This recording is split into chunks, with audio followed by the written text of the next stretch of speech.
are you, man? Good morning. Hey, good morning. How are you doing? Great. How's everything? It's going. It's going? It's going. Before we get into everything that's going, what's going right now that's on the radar? Oh, man. First thing. It's permit renewal season. So everyone who has a food permit has to renew before December 31st. So it is wild in the office. What does that entail for people? Oh, man. So every restaurant has to have an early allergen certificate, a serve safe certificate, which is a food manager, and the workers' comp and an inspection. The workers' comp part is actually part of a state law to ensure that people are complying with laws. Yeah. Really what it comes down to. They've tied business permits with compliance, state compliance. So unfortunately, we end up being the people who have to enforce it. We always come off as kind of like the bad guy. Well, that's your job, though. But it's our job.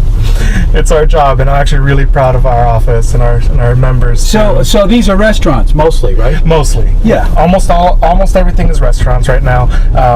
Some tobacco. The tobacco permits are also up for renew. Yeah. Tobacco is also another one that has a state requirement to do the Department of Revenue things. Right. So it gets a little crazy. How many restaurants do you think you'll do? We've already done over 100, and then by the time December 31st rolls around, we'll inspect around 120 or so. Do 120 inspections because sometimes we have to go back and do a re-inspection because certain things weren't up to code. Everything. If you serve food, you have to be inspected. Absolutely. What about mobile places? Absolutely, mobile places as well. No different. They treat it the same exact way. Mobile places are even harder. Mobile places get inspected every week. Jeez, man, that's a lot. So we've got 120 restaurants. 120 food establishments. Food establishments. So that includes Stop and Shop, Annie's, things like that. Yeah, kind of crazy. I see. That's amazing, man. There's so much turnover too. So when someone else gets a new restaurant, do they have to do the process fresh? They have to do the process fresh because all the managers change. We have to make sure the managers are trained in the food processing and food handling, that they're training their staff in food handling correctly. One of the programs that we're hoping to roll out in the next year or two is a food handler certificate to make sure that everyone who's working in the kitchen is. Do you actually go in there and teach them how to do it? Yes, we do when we have to. Yep. So it's supposed to be the manager who teaches them. Sometimes we run into situations when, it's a seasonal establishment, so they'll get new people every year, and sometimes they come with great experience. Other times they don't, and they have to be trained. So we'll get in there and we'll see some minor stuff. Every once in a while we'll see a bare hand contact, or we'll see somebody without the hair coverings. So you kind of explain it to them on site and explain them why it's important. So you've been doing this 2 years now, right? Has it been more than 2? On the island? Yeah. Oh, 4. So 4 years ago, you and I did an interview. That was pretty much it. It was that long ago. I was wearing the pink shirt. Man, time is flying by. Yeah, I was wearing the pink button down. So you were doing it before you did, but you were an assistant, weren't you? No, I was the director in Framingham. And I was the director in Everett before Framingham. Big town. So I'm hitting 10 years this year. I've been doing this for 10 years. Are you going to stick around? Oh, yeah. You like being here? Oh, we bought a house. Oh, that's awesome, man. So that's good to hear. No, I inherited my first apartment when I was 24. Why do you like doing it? It's always different. So I used to work in a laboratory when I was in college. I was a chemist. My undergraduate was molecular and microbiology. I had a minor in chemistry. What did you think you wanted to do? I was pre-med. We're going to be here. I took my MCAT and everything. I sent applications to medical schools. I had received my first acceptance, and then at the last minute, it was just, you know what? I don't want to do medicine. So I talked to my old epidemiology teacher. I asked him, what do? You're an MD, but you don't practice as a doctor. So he was like, I do infectious disease research, and I track it, and I track outbreaks. I was like, how do you do that? So he explained to me about what public health really was. So I went back, took my GRE, applied to grad school, and I got my master's in public health in epidemiology and biostatistics. Okay. So I'm also a statistician. And then when I got my department in Everett, I got really lucky. It was one of those things that it was just, wait a minute, I really don't know how to do management. So I went, all the finance and the budgets and everything were really kind of crazy. So I went back and I got an MBA at Salve Regina, so I can learn all the finance and all that stuff. I was thinking, since I have to take these classes anyway to learn the management, might as well get the degree out of it. Yeah. So I have 2 masters, technically 3 masters. You're still going to school, though, right? Are you still going? And I'm finishing up my doctorate at Johns Hopkins. Congratulations! I just started my dissertation. That's awesome. So I got to write up a dissertation and do a defense. But what if you get too big for your britches here? Then you're going to leave. Oh, you might get headhunted. Well, there's not a lot of headhunting in public health, really. Yeah. It's more of a self-actualization type thing. I gotcha. That's good. So let's talk about some public health things that might be on the horizon. The first thing that I wanted to bring up with you is the, I don't know if you saw the drive around I did with Mark over at the water company. Yeah. PFAS. Yeah. Tell folks who hadn't seen that what those are and what's coming. So there's perfluoral alkyl substances and polyfluoral octanoic substances, also known as Teflon and Scotchgard. Those are the 2 big ones that people know of. 3M and DuPont came up with these in the mid 20th century, and they were called the forever chemical. Oh God. Because their fluorine is the most reactive substance in the periodic table, so it bonds and it stays bonded, which is the problem. Right. So it'll bond to anything. Once it's bonded, it's bonded. We call it electronegativity in chemistry. Why didn't they know that, though? Well, they knew that. They knew that it was going to bond and it was going to bond strong. Yeah. But what they expected was that it would bond to whatever surface you applied it to forever. Right. So they started, they used to coat the inside of drinking tanks with these. Sailors, for example, Navy used to coat a lot of their tanks, their oil tanks and their water tanks and stuff with this to make sure they got every last drip of whatever substance they needed, because it was so water repellent. It was so repellent and things wouldn't stick to it. So it was so great. It was a great process, and it really was a breakthrough in chemistry. That's what, and even then, 3M's process was better life through chemistry. That was their slogan.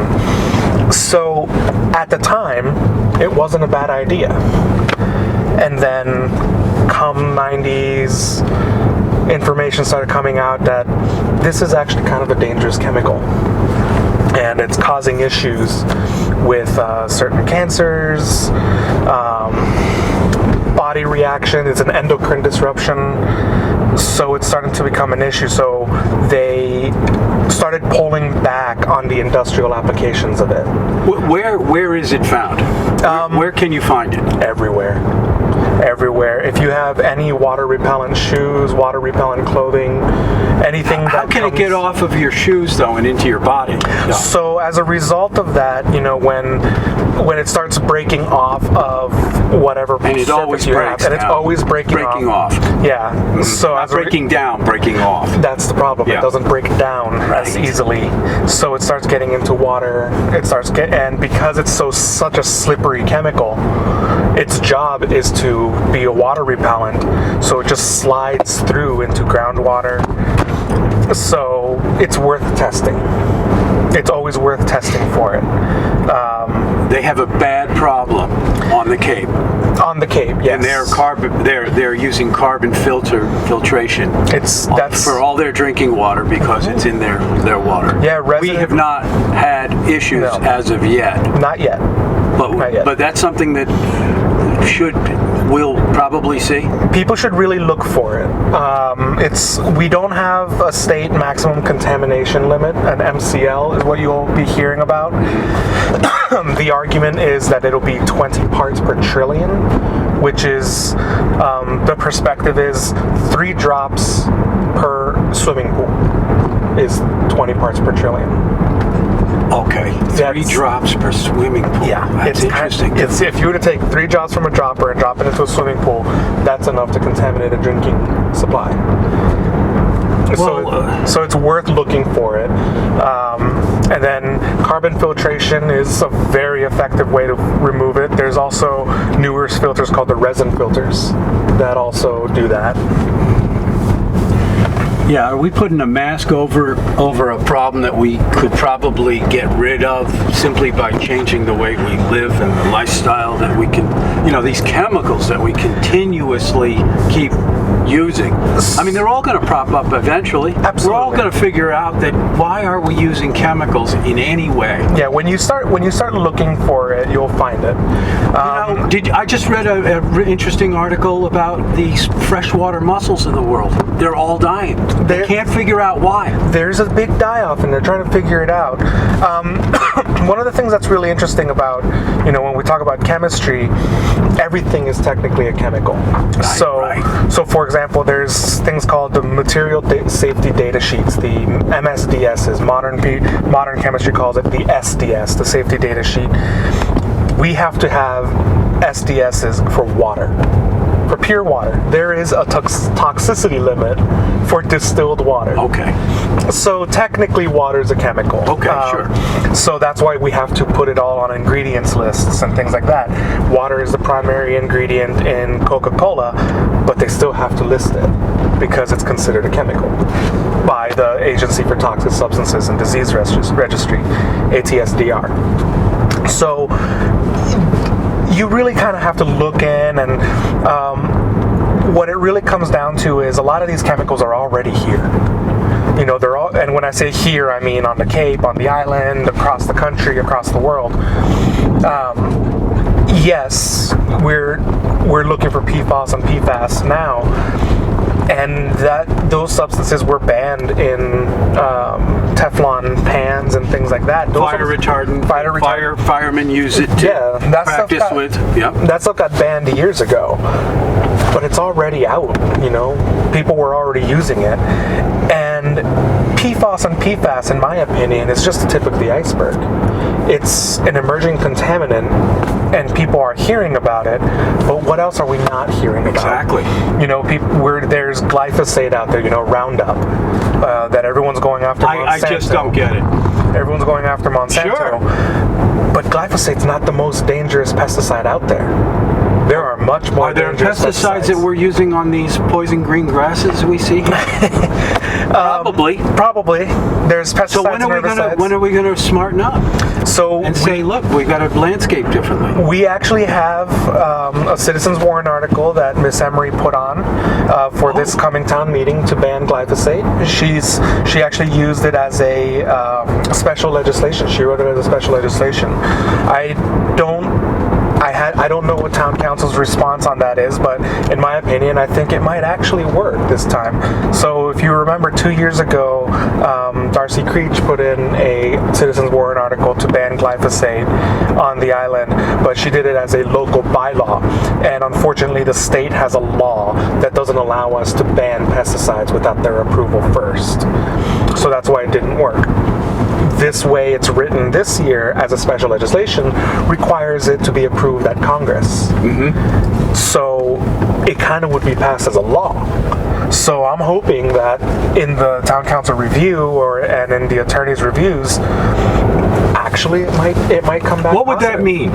It would mean that you can never use a glyphosate product on the island unless explicitly approved by But you said us. There's worse ones that we use. Oh, there are definitely worse ones. So why wouldn't we include those? Because there's not enough of a fervor out there for it. Not yet. Not yet. Gosh. That's the part that's so crazy. You know, I don't know if you watched the Democratic debate last night. I did. No, I went to see the Star Wars movie. Okay. Was it good? It was excellent.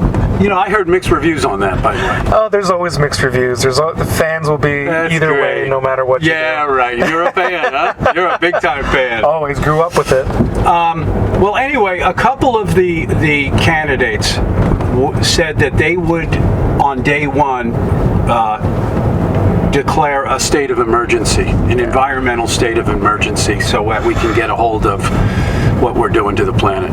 Yeah. I mean, what do you think about that? I mean, should we have an emergency?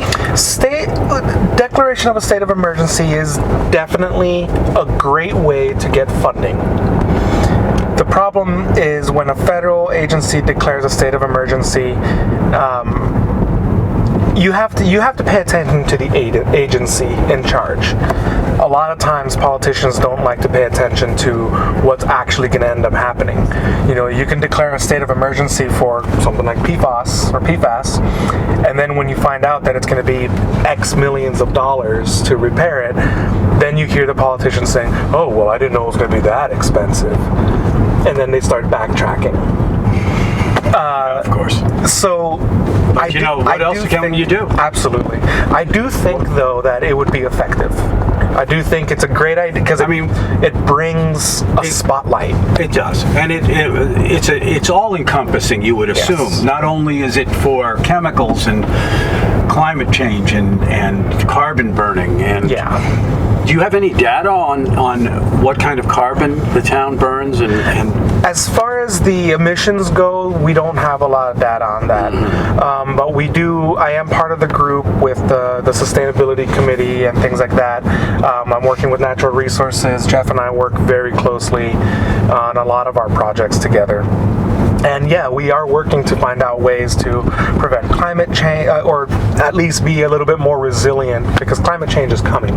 Well, you're at the top, because health is the number one reason why we're doing a lot of this. Exactly.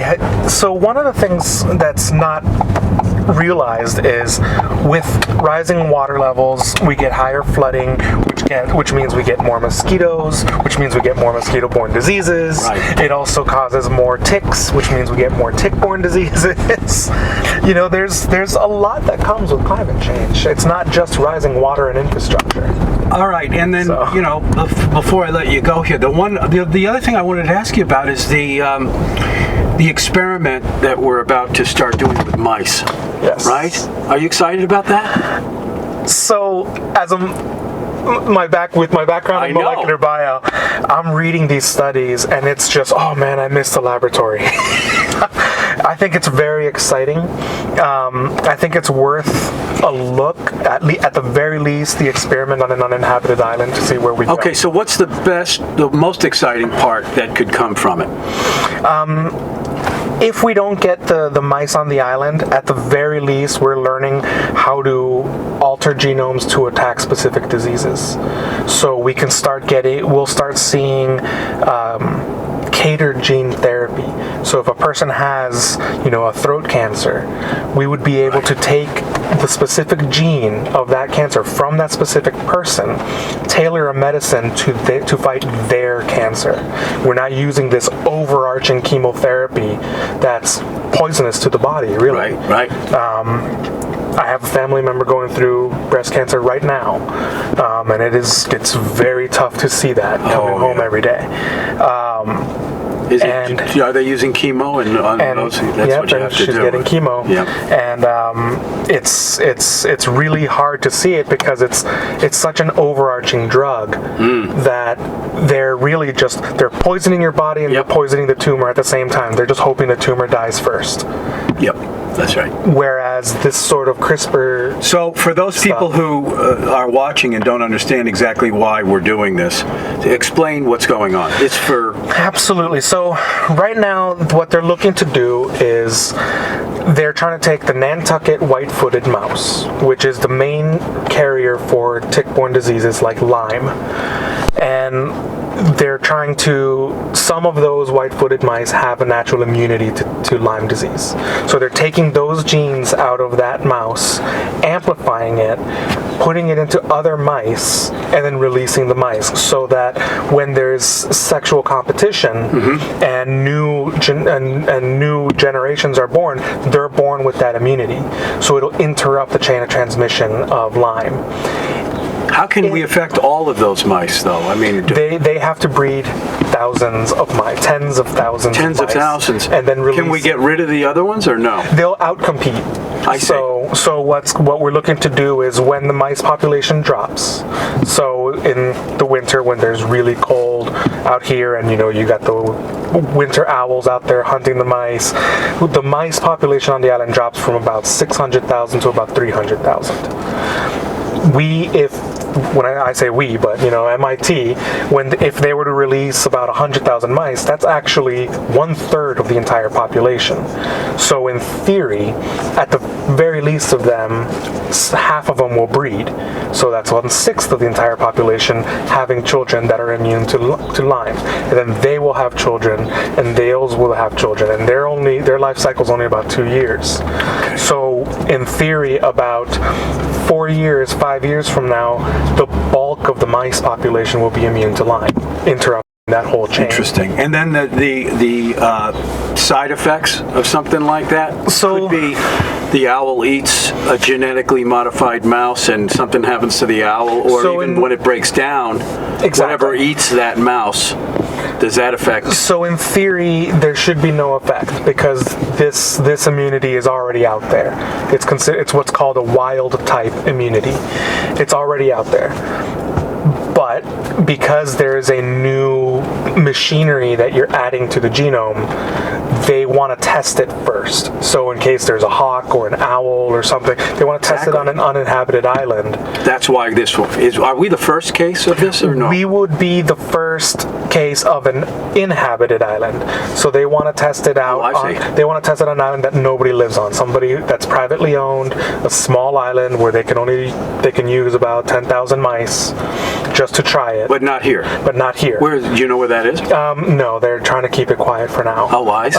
They're doing it currently, maybe? They're still in the laboratory stage. I see, okay. When might this happen? When could that start? Oh, man. The trial here on the island, we're still looking at it around 4 to 5 years away. Oh, okay. Yeah. So that is a good distance away. Yeah. I gotcha. And then it would take another 2 to 5 years to know for sure. Exactly. After that, yeah. Exactly. And then what it really comes down to is the big implication of this is not necessarily just the interruption of the mice chain, the genetic chain. It's how easily they can insert and remove genes, turn off and turn on genes. So we're really playing with that a lot. Exactly. There's concurrent research. Lots of and the implication of that is things like sickle cell anemia, cancer, biology, Alzheimer's. Comes right back to home, too, for a lot of us, right? Oh, yeah. So definitely. Oh, yeah. All right, buddy. Thank you, sir. That was great. Absolutely. Love coming for a ride with you. I always learn Likewise. Stuff. Thank you, Gino. The doctor, soon to be the doctor. Things go well. We're going to call you doctor now, or what? Well, you can call me doctor. All right, I love Gino. it. Good to see you. Okay, Roberto. You take care, man. Take care. You bet.